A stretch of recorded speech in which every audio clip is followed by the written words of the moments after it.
Hey everyone, welcome back to my channel. As you can see, I had to switch to my coat. I don't know where you live, but I live in the state of Kansas. And weather here, it moves very quick. So right now it's 55 degrees. Tonight it's going to be 27. And then by the end of the week, the high gonna be 81.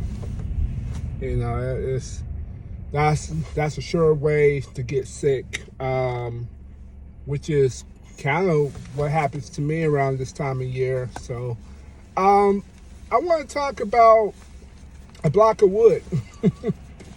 And you saying, what's a block of wood? This is a block of wood. How this block of wood is the key to your martial arts or making you a stronger martial artist or a stronger fighter. As you know, we are filled up with bones. I think, 206 or 220? A lot of bones.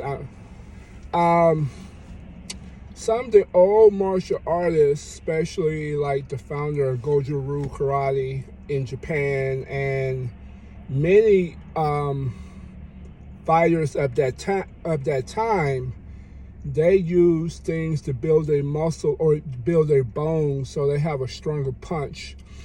There's a guy by the name of Masayama, who's the founder of Kyokushin. His training was so rigorous that he had to go into the mountains to kind of get away from people, and people who tried to do his type of training could not do it because it was so extreme. In a lot of Japanese martial arts, the training is brutal. I definitely understand the reflection of the time, but today's standard, it caused a lot of surgeries. There's a lot of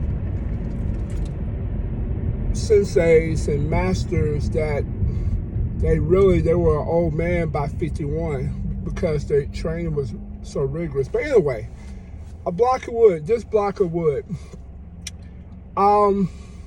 this is something I did for a while, and then like life, you get busy and you stop doing it.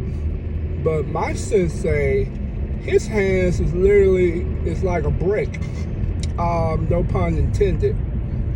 His punches are so powerful. And I'm assuming he's about 160.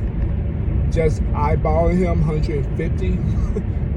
I think he's under 140, but his punches are so powerful. I can't even breathe. And he's doing it half the motion.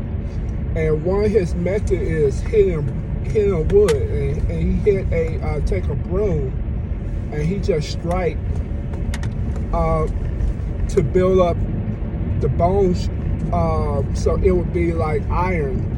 Now, I know for a fact it works because I used to do it, and when I was doing it, and I used to semi-hit people. When you train, you go about 30% of what you do, but when I would hit, it would actually hurt people, and I'm going very light.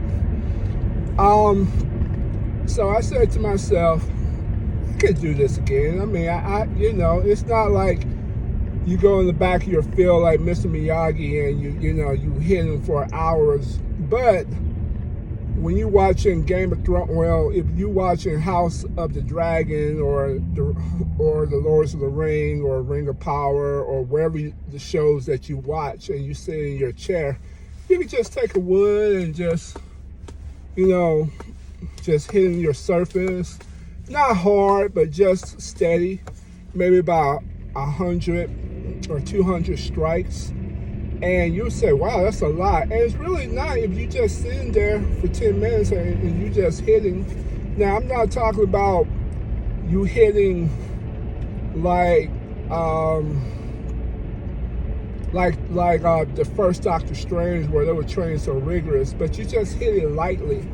Now, you can hit too hard where it could be bad for you, or you can do it just light enough where you can build those surfaces, and you'll notice you'll have a stronger punch, a stronger hit.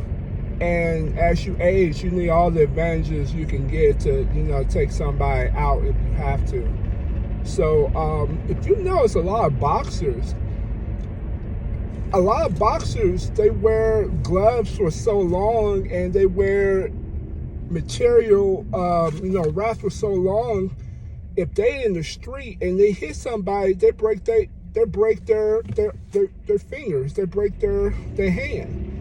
Why? Because they don't condition it outside of the streets or for the streets, in which are understandably so. You make your money in the ring, but if you do this, every day, just a little bit at a time, it definitely it can build that bone mass. Now, I'm not talking about going crazy, like you hit it to the point you bleeding. That's a little extreme. I imagine there's masters that do that, and they probably very good for a reason. But just plain old Andrew, who works 9 to 5, I'm not fighting anybody day to day like that, except fighting the pounds when I eat, or fighting the traffic as I go to work. I'm not doing anything so crazy. But I said I can't do this started back.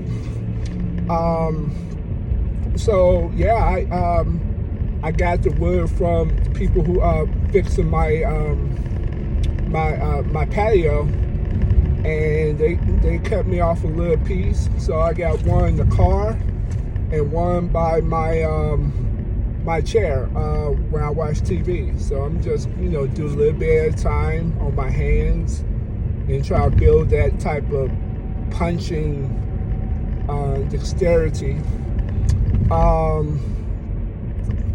Yeah, and then now some people, they even hit their their shins. If you watch like Muay Thai fighters, they be hitting trees. I mean, they literally be hitting trees until the bark come off.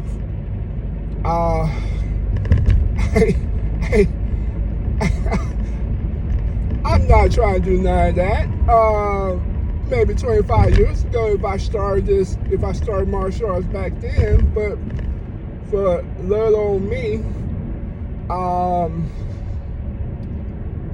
I'm not doing that extreme. But I can do this, to build up those muscles. And believe it or not, if you can even work on your fingertips. I used to have like rocks, and I used to dig my hands in it. And just do this into the rocks, and it for a minute it would be kind of, I was getting my fingertips pretty strong, and I knew I get strong was in karate it's called nukite, which is spear hand. And I was facing somebody in another class that wasn't karate, and I accidentally, I went to grab for them, and I was supposed to grab their gi. But I accidentally, stabbed them in the shoulder with my fingertips, and they said, "Man, that hurt." He said, "What are you doing?" I said, and I told him what I was doing. So, yeah, sure enough, it works. So, that's a little tip that you can do to kind of make your punches more powerful if you have to. So that's it. Until next time.